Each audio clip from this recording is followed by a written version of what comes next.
presiden itu boleh loh kampanye. Presiden itu boleh loh memihak. Yang paling penting waktu kampanye tidak boleh menggunakan fasilitas negara.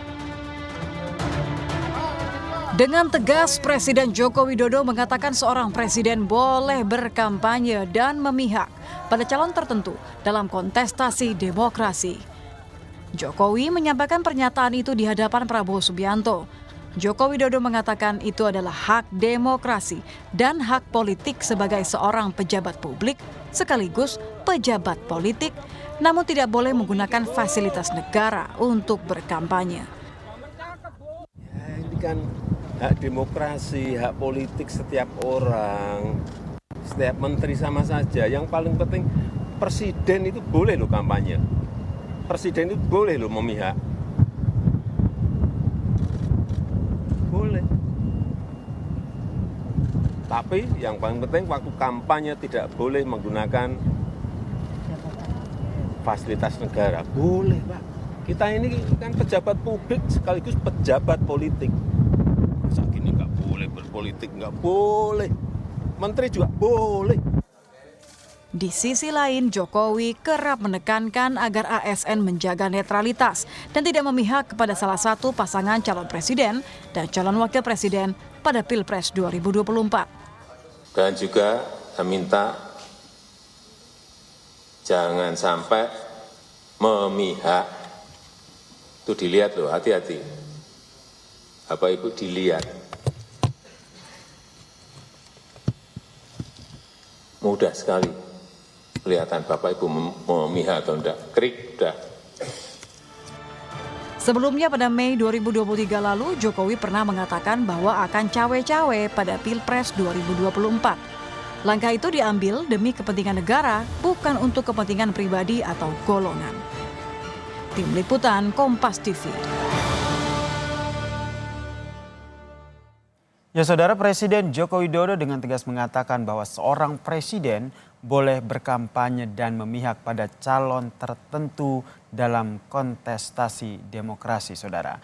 Ini apakah jadi sinyal semakin jelas untuk dukungan ke paslon ataupun capres tertentu di Pilpres? Kita bahas bersama dengan anggota Dewan Pembina Perludem, sekaligus dosen FHUI, Mbak Titi Anggraini yang telah bergabung bersama kami di Kompas Malam.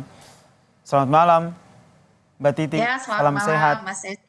Alhamdulillah sehat semua buat kita. Ya, ini beberapa hari lagi bisa dikatakan begitu ya, menghitung hari ke tanggal 14 Februari pencoblosan. Presiden Joko Widodo menyatakan bahwa seorang presiden boleh kampanye dan boleh berpihak.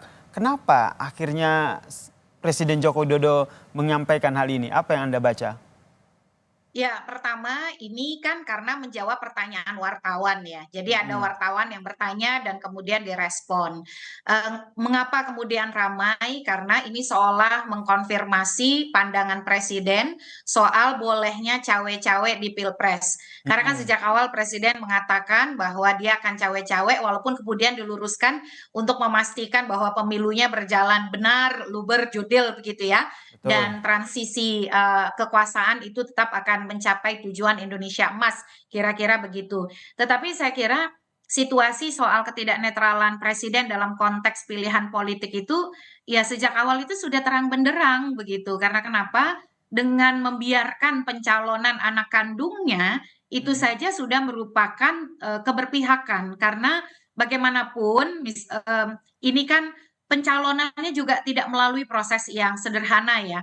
Ada putusan Mahkamah Konstitusinya dinyatakan terdapat pelanggaran etika berat dan tetapi kemudian prosesnya berlanjut terus begitu. Dan itu saya kira merupakan konfirmasi bahwa memang Presiden Joko Widodo memiliki dukungan politik terhadap pasangan calon terutama calon nomor 2. Berarti ini sebuah penegasan begitu ya, kalau presiden boleh berkampanye, akhirnya dan juga boleh berpihak, itu sebuah penegasan dari Joko Widodo bahwa jelang tanggal 14 Februari saya akan berkampanye dan juga berpihak untuk capres nomor urut 2, Prabowo dan juga Gibran, anaknya.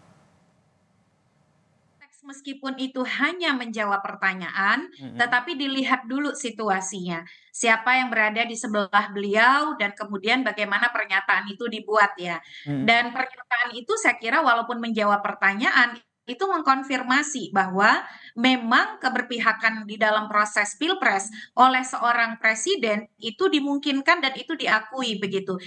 Jadi kalau kita sekarang nih masih berharap bahwa Presiden Joko Widodo akan menyatakan bahwa dirinya netral, itu sudah pasti tidak mungkin. Tadi kita sempat membahas itu seperti pungguk merindukan bulan begitu. Justru kalau saya sendiri mengharapkan Presiden Joko Widodo terbuka saja menyatakan dukungannya supaya kita tidak menebak-nebak begitu ya terkait dengan aktivitas antara dia sebagai kepala pemerintahan, kepala negara dengan proses kampanye politik. Kalau kita bandingkan dengan pemilu 2014, Pilpres 2014, pada waktu itu memang situasinya agak berbeda. SBY mengakhiri dua periode jabatannya tanpa kemudian kepesertaan anggota keluarganya, anak kandung ya, untuk menjadi calon presiden dan atau wakil presiden. Tetapi pada waktu itu ada besan ya karena Hatta Rajasa menjadi calon wakil presiden. Tetapi dukungan oleh SBY terhadap Hatta Rajasa itu diberikan melalui pernyataan Partai Demokrat, tidak pernyataan pribadi gitu. Itu diberikan pada tanggal 30 Juni 2014. Beda dengan kondisi saat ini ya? Berbeda dengan kondisi saat ini. Pilpresnya pada waktu itu 9 Juli 2014. Kontroversinya sama. Jadi dorongan agar presiden bersifat netral dan bersikap netral dan bersikap negarawan itu juga sangat besar pada waktu itu. Bedanya adalah SBY tidak pernah melakukan kampanye di Pilpres. Jadi ada dukungan lewat Partai Demokrat itu disampaikan oleh Syarif Hasan, tetapi kemudian tidak pernah ada kampanye dan memang situasi relasi keluarganya agak berbeda ya. Pada waktu itu besan menjadi cawapres. Kontroversinya juga kira-kira sama begitu. Soal kenegarawanan, soal kompetisi yang jujur, adil, dan setara. Tapi situasi hari ini saya kira lebih gamblang begitu. Karena anak kandung maju di pemilu presiden dan majunya pun dalam proses yang tidak alamiah. Tapi melibatkan putusan Mahkamah Konstitusi yang kemudian oleh Mahkamah Konstitusi melalui putusan yang lain dinyatakan justru berubah arah gitu. Tadinya ada pengecualian tapi dalam putusan 141 dinyatakan kembali ke open legal policy tapi untuk pemilu yang berikutnya 2029.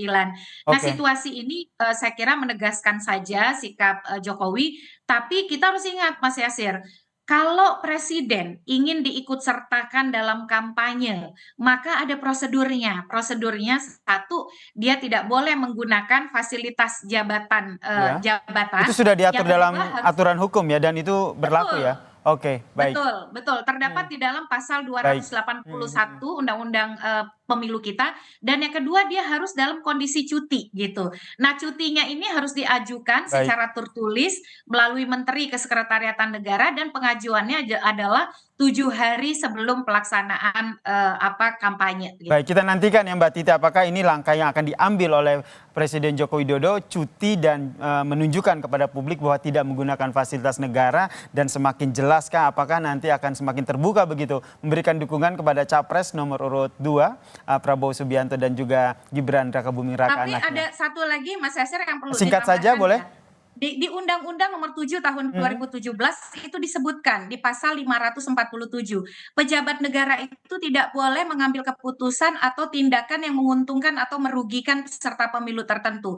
Misalnya saja Pak Jokowi kalau dia tidak cuti, kita tidak mengharapkan ada gestur-gestur atau kemudian tindakan-tindakan yang mengarahkan kepada dukungan politik karena beliau tidak cuti. Nah, oleh karena itu kita harus lebih kritis lagi ya melihat kecenderungan Pak Jokowi yang akan lebih terbuka memperlihatkan dukungan politiknya, dan itu tidak boleh dilakukan tindakan menguntungkan merugikan kalau dia tidak dalam kapasitas cuti. Kalau dia dalam kapasitas jabatan maka itu melanggar peraturan perundang-undangan dan ada sanksi pidananya itu. Kita nantikan ya seperti apa. Yang jelas Presiden Joko Widodo tidak hanya sebagai presiden tapi dia juga sebagai seorang politisi gitu yang juga akan terlibat dalam politik ini saudara.